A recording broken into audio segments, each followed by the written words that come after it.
திருவண்ணாமலையிலே நாம் பார்க்கக்கூடிய சமயத்திலே இங்கே ஏற்றப்படும் தீபமானது எல்லோருக்கும் புண்ணியத்தை தரக்கூடியது என்று பார்த்தோம். அதே சமயத்திலே இந்த திருவண்ணாமலை தீபத்தில் இந்த கார்த்திகை தீப திருநாள் அன்று திருவண்ணாமலையை தரிசிப்பது பல கோடி மடங்கு புண்ணியம் தருமாம். இதனால் தேவர்கள், சித்தர்கள், முனிவர்கள் எல்லோருமே கூட நம்மை போல இன்றி சூட்சும ரூபத்திலே இந்த மலையை சுற்றி கொண்டு வந்து கொண்டுதான் இருக்கிறார்களாம். இன்றைய தினம் சுமார் 40 லட்சம் பேர் வருவார்கள் தரிசிக்க என்று எதிர்பார்த்ததாக சொல்லுகிறார்கள். அதனோடு 33 கோடியையும் சேர்த்து கொள்ள வேண்டும். ஏனென்றால் 33 கோடி தேவர்கள், முனிவர்கள் எல்லோரும் சூட்சும ரூபத்திலே அங்கே இருப்பதாக ஐதீகம். இப்படிப்பட்ட ஒரு ஐதீகம் இங்கே நிலவுவதால் இந்த சமயத்திலே இந்த திருவண்ணாமலை தீபத்தை பார்த்து கொண்டு ஒரே ஒரு முறை நமசிவாய என்று சொன்னால் அது 3 கோடி முறை நமசிவாய என்று சொன்னதற்கு சமமாகுமா? ரஜினி மாதிரி ஒரு தடவை சொன்னால் 100 தடவை இல்லை, ஒரு முறை சொன்னால் 3 கோடி முறை நமசிவாய மந்திரத்தை சொன்னதற்கு சமமாகும். இன்றைய தினம் கார்த்திகை நட்சத்திரத்திலே இன்றைய தினம் பௌர்ணமியும் அமையும். பெரும்பாலும் பௌர்ணமியும் அமையக்கூடிய நாளில்தான் கார்த்திகை தீபம் அமையும். அப்படி அமையக்கூடிய நாள் என்பதால் கிரிவலம் வருவதும் அங்கே விசேஷம்.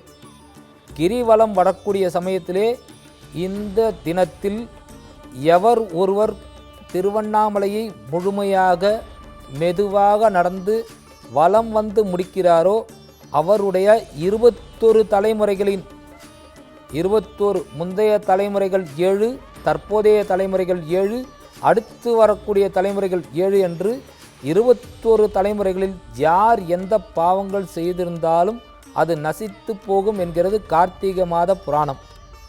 இந்த கார்த்திகை மாத மகாத்மியத்திலே சொல்லப்படாத கதைகள் இல்லை. ஏனென்றால் மற்ற எல்லா மாதங்களுமே தமிழ் மாதங்களுமே உயர்ந்தவைதான். அதே சமயத்திலே கார்த்திகை மாதத்துக்கென்று தனியான சிறப்புகள் உண்டு. கார்த்திகை நட்சத்திரம் சூரியனுக்குரியது.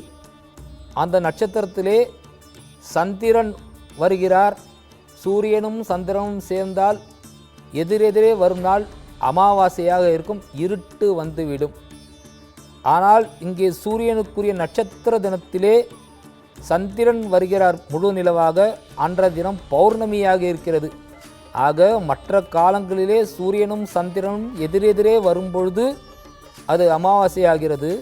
இந்த கார்த்திகை மாதத்தில் சூரியனுக்கு உரிய நட்சத்திரத்திலே வருகின்ற பொழுது, நிலவு வருகின்ற பொழுது அது பௌர்ணமியாக இருக்கின்றது.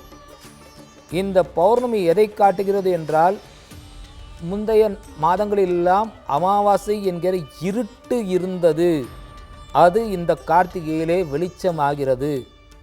ஒரு இடத்திலே வெளிச்சம் வந்துவிட்டது என்றால் அந்த வெளிச்சத்தை நாம் வெளி வெளிச்சமாக மட்டும் சொல்ல முடியாது.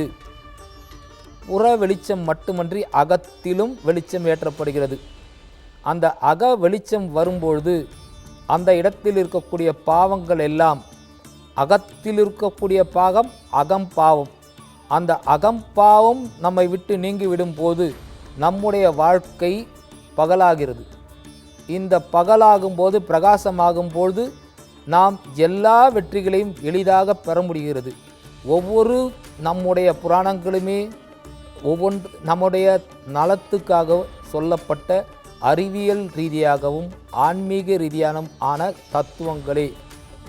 வெளியே ஒரு வெப்பம் இருக்கிறது, நமக்குள்ளும் ஒரு வெப்பம் இருக்கிறது. நம் உடலுக்குள்ளே வெப்பம் இல்லை என்றால் சிவம் சவமாகிவிடும். அதாவது நம் உள்ளுக்குள், நம்ம கூட டாக்டர்லாம் செக் பண்ணும்போது நம்ம ஹீட் எவ்வளோ இருக்குது பாடின்னு பார்ப்பாங்க. பாடி ஹீட்டு போட்டு சில்லாயிடுச்சுன்னா இல்லைன்னு சொல்லிட்டு போயிடுவாங்க. ஸோ இந்த மாதிரி நம்முடைய உடலில் இருக்கக்கூடிய வெப்பமும் வெளி வெப்பமும் சமமாக இருக்கும்போது உடல் ஆரோக்கியமாக இருக்கும் என்று சொல்லுகின்றது விஞ்ஞானம். வெளியில் இருக்கின்ற வெளிச்சத்தை உள்ளே ஏற்றிக்கொள்ளும் போது வெளியில் இருக்கக்கூடிய வெளிச்சமும் உள்ளே இருக்கக்கூடிய வெளிச்சமும் சேர்ந்து நம்முடைய வாழ்க்கை பிரகாசிக்கும் என்று சொல்லுகிறது ஆன்மீகம். ஆக ஆன்மீகம், அறிவியல் எல்லாமே ஒன்றைத்தான் சொல்லி கொண்டிருக்கிறது.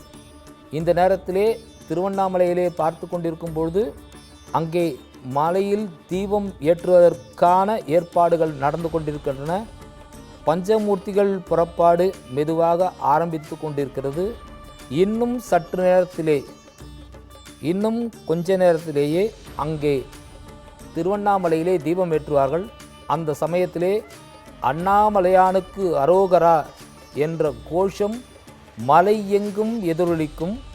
அந்த மலையிலே எதிரொலிக்கக்கூடிய அருணாச்சலேஸ்வராய நமக, அண்ணாமலையானுக்கு அரோகரா போன்ற வாசகங்கள் அங்கே மட்டும் அல்லாமல் இதை நேரலையிலே பார்த்து கொண்டிருக்கிறவர்கள், நேரலையிலும் பார்க்காமல் மனதால் நினைத்து கொண்டிருக்கிறவர்கள் அத்துணை பேருடைய நெஞ்சங்களிலும் எதிரொலிக்கும்.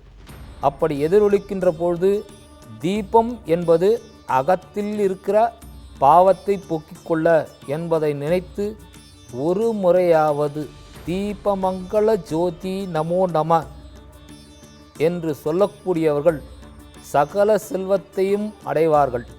அவர்களுடைய வாழ்க்கை பிரகாசமாக இருக்கும். அதற்கு அந்த அண்ணாமலையானே துணை இருப்பார்.